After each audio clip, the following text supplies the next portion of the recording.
नमस्कार, मैं रवीश कुमार। जम्मू के डोडा में आतंकवादी हमले में सेना के 4 जवान शहीद हो गए। शहीद होने वालों के नाम हैं कैप्टन ब्रिजेश थापा, नायक डी राजेश, सिपाही ब्रिजेंद्र और सिपाही अजय कुमार सिंह। जम्मू में जब इन शहीदों को श्रद्धांजलि दी जा रही थी तब वहां रक्षा मंत्री राजनाथ सिंह नहीं थे। जम्मू कश्मीर के उपराज्यपाल मनोज सिन्हा मौजूद थे। पुलवामा हमले के बाद रक्षा मंत्री राजनाथ सिंह श्रीनगर गए थे श्रद्धांजलि देने, लेकिन राजनाथ सिंह ने ट्वीट कर डोडा में शहीद हुए जवानों को याद किया और उनके परिवारों के प्रति संवेदना जताई है। जम्मू में कठुआ में भी 8 जुलाई को सेना के काफिले पर हमला हुआ था, जिसमें 5 जवान शहीद हो गए थे। हम समझना चाहते हैं कि क्या भारत सरकार के पास कोई तय प्रक्रिया है कि किसी जवान की शहादत पर सरकार की प्रतिक्रिया कैसी होगी, या चुनाव और माहौल देखकर तय किया जाता है। यह समझना मुश्किल है कि आतंकवादी हमले की एक घटना को राष्ट्रीय स्तर पर इतना व्यापक बना दिया जाता है और एक घटना पर वही राष्ट्रीय स्तर स्थानीय स्तर में बदल जाता है, चुप्पी ओढ़ ली जाती है। जब किसी ने कहा कि डोडा में आतंकी हमले में शहीद हुए जवानों को लेकर प्रधानमंत्री मोदी और गृहमंत्री अमित शाह ने कोई ट्वीट नहीं किया है, यानी बयान नहीं दिया है, तो यकीन नहीं हुआ। हमने उनका ट्विटर हैंडल चेक किया तो वाकई कोई ट्वीट नहीं था। प्रधानमंत्री तो इतने संवेदनशील हैं कि चुनावी राज्यों में सड़क दुर्घटनाओं पर भी तुरंत ट्वीट कर देते हैं। जम्मू कश्मीर में भी सुप्रीम कोर्ट के आदेश के अनुसार 30 सितंबर से पहले चुनाव कराए जाने हैं, तब फिर प्रधानमंत्री मोदी ने ट्वीट क्यों नहीं किया। 14 जुलाई को अमेरिका के पूर्व राष्ट्रपति डोनाल्ड ट्रंप पर जानलेवा हमला हुआ, तब प्रधानमंत्री मोदी ने ट्वीट किया, उन्हें अपना दोस्त कहा, माय फ्रेंड, लेकिन भारतीय जवान भी तो दोस्त हैं, उनके लिए भी तो ट्वीट कर देते। 15 जुलाई को जम्मू में हुए हमले को लेकर उनका कोई ट्वीट क्यों नहीं है। हमने गृहमंत्री अमित शाह का भी ट्विटर हैंडल चेक किया, गृहमंत्री ने भी शहीदों के लिए कोई ट्वीट नहीं किया है। इसकी वजह क्या रही होगी। प्रधानमंत्री विदेशों में आतंकवाद पर भाषण देते हैं, लेकिन जम्मू में आतंकी हमले बढ़ते जा रहे हैं, इस पर चुप क्यों हो गए। आखिर ऐसा क्या होता है कि किसी वक्त जवान की शहादत राष्ट्रीय मुद्दा बना दिया जाता है, सारे मंत्री उनके घरों तक दौड़ लगाने लग जाते हैं, लेकिन कई बार जवान की शहादत के बाद भी वही मंत्री गायब हो जाते हैं। 14 फरवरी 2019 को पुलवामा में सीआरपीएफ के जवानों के काफिले पर हमला हुआ। 15 फरवरी की शाम के वक्त जवानों के पार्थिव शरीर को दिल्ली लाया गया। पालम एयरपोर्ट पर रक्षा मंत्री राजनाथ सिंह, वित्त मंत्री निर्मला सीतारमण भी मौजूद थीं। दिल्ली के मुख्यमंत्री अरविंद केजरीवाल और कांग्रेस सांसद राहुल गांधी भी। उसके बाद प्रधानमंत्री मोदी आए, उन्होंने जवानों के पार्थिव शरीर पर फूल माला चढ़ाए और सलामी भी दी। उसके बाद परिक्रमा भी की। जितनी देर श्रद्धांजलि दी गई उसका भारत के हर चैनल पर प्रसारण किया गया। जवानों के डिटेल पढ़े जा रहे थे चैनलों पर। शहीदों के प्रति प्रधानमंत्री की संवेदनशीलता और उनकी शहादत को लेकर उनके आक्रोश का खूब वर्णन होता रहा।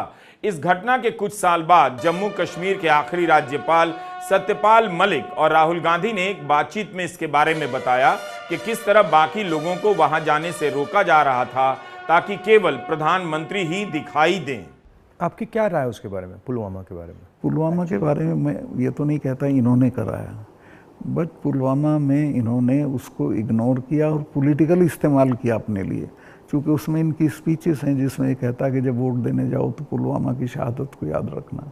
जैसे ही मैंने पुलवामा के बारे में सुना, मुझे पता लगा कि हमारे जो शहीद हैं एयरपोर्ट आ रहे हैं जी, तो मैं सीधा एयरपोर्ट गया। हमारी सिक्योरिटी वालों ने मुझे कहा कि नहीं नहीं नहीं आप मत जाइए, मगर मैंने कहा मैं जा रहा हूँ, तो मैं एयरपोर्ट में चला गया। और एयरपोर्ट में उस टाइम मुझे कमरे में बंद कर दिया और मुझे कहा कि देखिए आप कमरे से नहीं निकल सकते। मैंने कहा मतलब?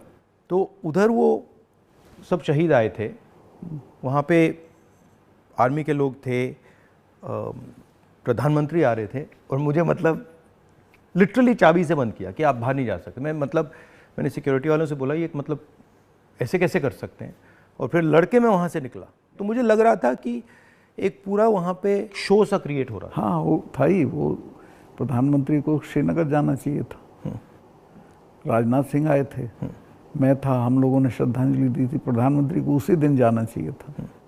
नहीं मगर मुझे उसमें क्या शौक लगा कि ऐसे लग रहा था कि एक कोई बड़ा इवेंट सा हो रहा है ना, इसके लिए और वहाँ पे प्रधानमंत्री आए हैं और ये पूरा मतलब जैसे देश को दिखा रहे हैं कि भैया देखो, काफ़ी डिस्टेस्टफुल सा था। इसलिए हमने शुरू में सत्यपाल मलिक और राहुल गांधी की बातचीत का यह प्रसंग आपको सुनाया। पुलवामा के समय प्रधानमंत्री मोदी श्रीनगर नहीं गए। राजनाथ सिंह रक्षा मंत्री थे, श्रीनगर गए और वहां उन्होंने श्रद्धांजलि दी। इसके बाद भी पार्थिव शरीर को दिल्ली लाया गया, जहां प्रधानमंत्री मोदी ने श्रद्धांजलि दी। एक फिल्म बनी है जिसका नाम है आर्टिकल 370। इस फिल्म में पालम एयरपोर्ट पर जो भी हुआ उसे फिल्माया गया है। इस फिल्म में प्रधानमंत्री मोदी पर आधारित या उन जैसे दिखने वाले पीएम का किरदार अरुण गोविल ने किया है, जिन्हें बाद में मेरठ से बीजेपी ने टिकट दिया और वे जीतकर सांसद बन चुके हैं। पुलवामा की घटना इस फिल्म में इंटरवल के नजदीक आती है, लेकिन इसी फिल्म में अरुण गोविल के पीएम किरदार का एंट्री सीन है। विपक्षी नेता, दूसरे मंत्री भी दृश्य में हैं, लेकिन वो सब बैकग्राउंड में। भाव की तीव्रता हासिल करने के लिए इस दृश्य के बैकग्राउंड में अमृता प्रीतम की कविता मैं तुझे फिर मिलूंगी, इसे गीत के रूप में इस्तेमाल किया गया है। इसके अगले दृश्य में फिल्म में प्रधानमंत्री के किरदार का पहला डायलॉग है, एक देश में दो विधान, दो निशान, दो प्रधान नहीं चल सकते। हम आर्टिकल 370 हटाएंगे। कॉपीराइट के नियमों के कारण हम फिल्म का सीन तो नहीं दिखा सकते, लेकिन वर्णन तो कर ही सकते हैं। इस फिल्म में जियो स्टूडियोज को प्रोड्यूसर है। जब आप फिल्म में पालम एयरपोर्ट के असली दृश्य को रूपांतरित होते देखेंगे तो लगेगा कि मोदी की राजनीति में फिल्मों के प्रभाव वाले दृश्य का कितना महत्व है। स्लो मोशन शॉट, क्लोजअप वगैरह के साथ फिल्म के इस प्रसंग में काफी ड्रामा जोड़ा गया है। 2019 में आई उरी दी सर्जिकल स्ट्राइक नाम की फिल्म का डायलॉग तो प्रधानमंत्री मोदी ने बाद में अपने चुनावी भाषणों में भी इस्तेमाल किया और दूसरे नेताओं ने भी उसे खूब दोहराया। वो डायलॉग था, हाउ इज द जोश। उरी फिल्म के निर्देशक इस आर्टिकल 370 फिल्म के निर्माता हैं। फिल्में उसी राजनीतिक तंत्र का हिस्सा हैं जिसे प्रधानमंत्री मोदी ने आम कर दिया है। हर चीज स्पेक्टिकल है, भव्य है, हर चीज में ड्रामा है और हर जगह कैमरा है। राजनीति का फिल्मीकरण इत्तेफाक की बात नहीं है। राजनीतिक भाषा भी बदल गई है, जिसमें नागरिक को फैन में तब्दील कर दिया गया है। नेता से सवाल के जवाब नहीं, ऑटोग्राफ मांगे जाते हैं, सेल्फी ली जाती है। तो मोदी की राजनीति पर फिल्म और उन फिल्मों के संवाद को इस्तेमाल करना, उन फिल्मों का प्रचार करना, ऐसा लगता है कि देश नहीं सिनेमा चल रहा है, या सिनेमा चल सके इसके हिसाब से देश चलाया जा रहा है। इसी साल फरवरी में जम्मू में प्रधानमंत्री मोदी राजनीतिक सभा कर रहे थे और वहां आर्टिकल 370 फिल्म का प्रचार करने लगे। उम्मीद है इस फिल्म की कमाई भी प्रधानमंत्री के प्रचार के बाद 400 करोड़ पार कर गई होगी। वैसे खुद 400 पार का सपना पूरा करने के लिए प्रधानमंत्री मोदी इस फिल्म का भी सहारा ले रहे थे। और मैंने सुना है शायद इसी हफ्ते ये 370 को लेकर के कोई फिल्म आने वाली है। मुझे लगता है आपका जय जयकार होने वाला है पूरे देश में। मुझे पता नहीं है फिल्म कैसी है। मैंने कल ही कहीं किसी टीवी पे सुना कि ऐसी कोई 370 पे फिल्म आ रही है। अच्छा है, लोगों को सही जानकारी मिलने में काम आएगी। साथियों, ये 370 की ताकत देखिए।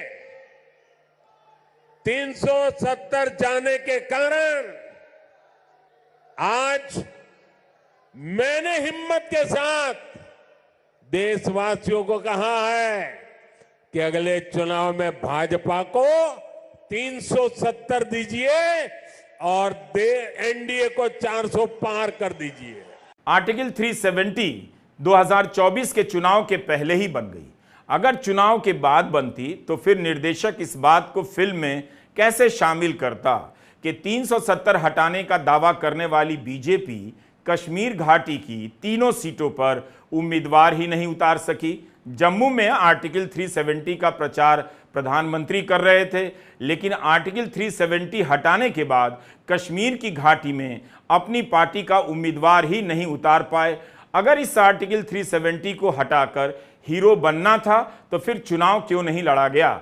वैसे चीफ जस्टिस DY चंद्रचूड़ ने अपने फैसले में कहा है कि धारा 370 के कारण दूसरे राज्यों से अलग जम्मू कश्मीर के पास किसी प्रकार की आंतरिक संप्रभुता हासिल नहीं थी। इसका मतलब तो यही हुआ ना, इसे लेकर जो बवाल मचाया गया उसका कुछ भी मतलब नहीं था।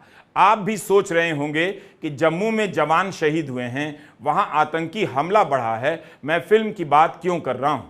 इसलिए कर रहा हूं कि राजनीति और शासन के काम को फिल्म जैसा बना दिया गया है। कुछ पता ही नहीं चलता कि एक्टर किस घटना पर सीन में एंट्री लेगा और कब सीन से गायब हो जाएगा। आप जरा गोदी मीडिया और इन व्हाट्सएप अंकिलों से हटकर सोचा कीजिए। आपको याद दिला रहा हूं ताकि आप सोच सकें कि जम्मू में आर्टिकल 370 का प्रचार कर रहे थे प्रधानमंत्री, और जुलाई में वहां सेना के 4 जवान शहीद हुए, प्रधानमंत्री और गृहमंत्री क्यों चुप हो गए? आर्टिकल 370 का एक किरदार गृहमंत्री सा भी लगता है, लेकिन असल वाले गृहमंत्री जम्मू क्यों नहीं गए? क्या मंत्रियों से उम्मीद नहीं की जाती कि वे शहीदों के घर जाएं? गृहमंत्री अमित शाह ने ट्वीट क्यों नहीं किया? हमले के अगले दिन अमित शाह हरियाणा में खुद को गर्व से बनिया का बेटा बता रहे थे। मैं तो हिसाब लेकर आया हूं और यहां से चुनौती देता हूं हुड्डा साहब, हमारे 10 साल और आपके 10 साल का हिसाब लेकर हरियाणा की जनता के पास जाइए। और आज मैं हरियाणा के भाजपा के एक एक कार्यकर्ता का आह्वान करना चाहता हूं, हिसाब वो क्या मांगेंगे हम लेकर जाएंगे। हुड्डा साहब सुन लीजिए, मैं बनिया का बेटा हूं, पाई पाई का हिसाब लेकर आया हूं, पाई पाई का हिसाब। जम्मू में हमला केवल 15 जुलाई को नहीं हुआ, पिछले 38 दिनों में 12 जवान शहीद हुए हैं। कांग्रेस ने बाकायदा तारीख के साथ सभी घटनाओं को लेकर एक पोस्टर जारी किया है। इसमें लिखा है, प्रधानमंत्री मोदी के शपथ को 38 दिन हो गए और इन 38 दिनों में 9 आतंकी हमले हुए हैं। कांग्रेस ने इन घटनाओं को प्रधानमंत्री मोदी की नाकामी बताया और लिखा है कि उनके लिए जवानों की शहादत और उनके परिवार वालों के आंसुओं का कोई मोल नहीं है। वे हमेशा की तरह खामोश हैं और अपनी इवेंट बाजी में व्यस्त हैं। नेता प्रतिपक्ष राहुल गांधी से लेकर तमाम विपक्षी नेताओं ने ट्वीट कर संवेदना जताई है। आप कल्पना कीजिए, अगर यही हमला विपक्ष की सरकार के समय हुआ होता और राहुल गांधी हरियाणा में चुनाव प्रचार कर रहे होते तो गोदी मीडिया किस तरह से डिबेट कर रहा होता। हंगामा खड़ा कर देता कि जवान शहीद हुए हैं, राहुल गांधी को वोट की पड़ी है। मगर अमित शाह को लेकर कोई यही सवाल करने की हिम्मत नहीं कर सकता है। राहुल गांधी ने अपने ट्वीट में शोक संतप्त परिवारों के प्रति संवेदना जताते हुए कहा है कि एक के बाद एक ऐसी भयानक घटनाएं बेहद दुखद और चिंताजनक हैं। लगातार हो रहे ये आतंकी हमले जम्मू कश्मीर की जर्जर स्थिति बयान कर रहे हैं। भाजपा की गलत नीतियों का खमियाजा हमारे जवान और उनके परिवार भुगत रहे हैं। हर देशभक्त भारतीय की यह मांग है, सरकार बार बार हो रही सुरक्षा चूकों की पूरी जवाबदेही लेकर देश और जवानों के गुनहगारों पर कड़ी से कड़ी कार्रवाई करे। लिखा जा रहा है, कहा जा रहा है कि आतंकवादियों ने घाटी को छोड़ जम्मू को निशाना बनाना शुरू कर दिया है। ये कोई बदलाव है, लेकिन ठीक इसी तरह जब घाटी में कश्मीरी पंडितों पर हमले हुए तो आतंकवादियों की रणनीति में बदलाव की बात होने लगी। अभी कहा जा रहा है कि सारा फोकस कश्मीर घाटी पर रहा है, इसलिए जम्मू में निशाना बनाना आसान हो गया है। लेकिन इस सवाल को हम कैसे समझें जब सारा फोकस घाटी में होने के बाद भी कश्मीरी पंडितों की वहां हत्याएं शुरू हो गईं और वे घाटी छोड़कर जाने की मांग करने लगे। इसी मोदी सरकार के दौर में कश्मीरी पंडित घाटी से बाहर जाने के लिए आंदोलन कर रहे थे। क्या उनके बीच प्रधानमंत्री मोदी चले गए? कश्मीर फाइल्स और आर्टिकल 370 जैसी फिल्में ही प्यारी हैं, या फिर उन्हें वहां के लोगों के बीच भी जाना चाहिए था? कांग्रेस अध्यक्ष मल्लिकार्जुन खड़गे ने कहा है कि सरकार तो इस तरह बर्ताव कर रही है जैसे सब कुछ सामान्य है।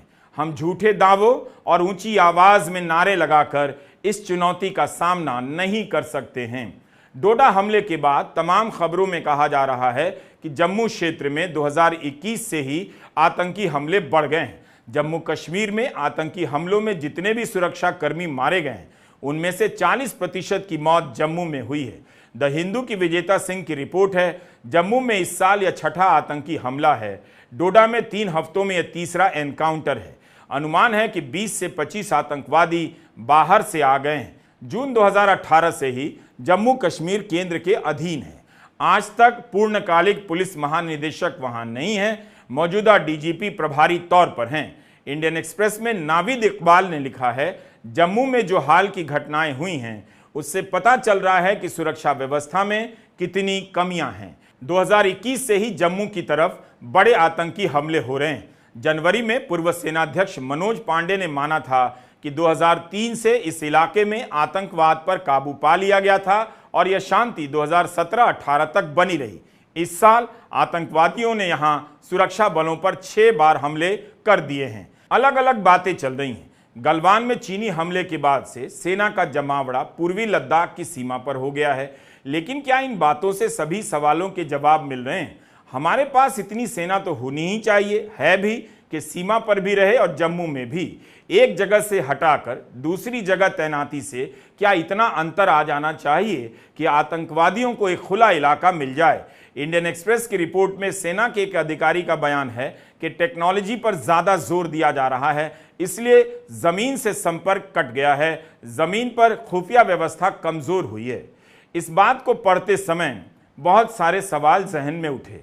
एक समय सरकार दावा करती है आतंकवाद पर 70% तक काबू पा लिया गया है, लेकिन सेना की रणनीति को लेकर तमाम रिपोर्ट में इस तरह से लिखा जा रहा है जैसे सरकार को पता ही नहीं कैसे क्या करना है, कहां तैनाती करनी है। इन तमाम विश्लेषणों को पढ़कर लगता है कि जम्मू कश्मीर को लेकर सरकार के दावे में ही चुस्ती नजर आती है, जमीन पर क्या करना है शायद उसे पता नहीं। अगर यही राहुल गांधी सत्ता में होते तो हर जगह इन कमजोरियों का चेहरा होता। राहुल की तस्वीर लगाकर हेडलाइन लिखी गई होती, अयोग्य प्रधानमंत्री। सरकार आखिर जवाब क्यों नहीं दे रही है कि अगर जम्मू कश्मीर में आतंकवाद को कुचल दिया गया है तो फिर यह कहां से सर उठा रहा है, पाकिस्तान से या चीन से?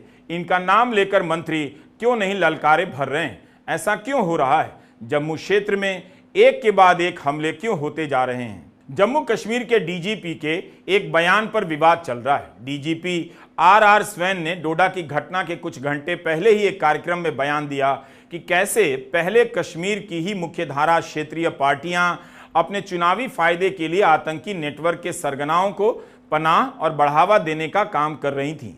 महबूबा मुफ्ती ने इस पर कड़ा एतराज जताते हुए कहा है, पिछले 32 महीनों में करीब 50 जवान शहीद हो चुके हैं। ऐसे में डीजीपी को अब तक बर्खास्त कर दिया जाना चाहिए था, लेकिन वर्तमान डीजीपी तो राजनीतिक मामलों को सुलझाने में व्यस्त हैं। उनका काम पीडीपी को तोड़ना, लोगों को, पत्रकारों को उत्पीड़ित करना, लोगों को धमकाना रह गया है। कोई जवाबदेही नहीं लेना चाहता।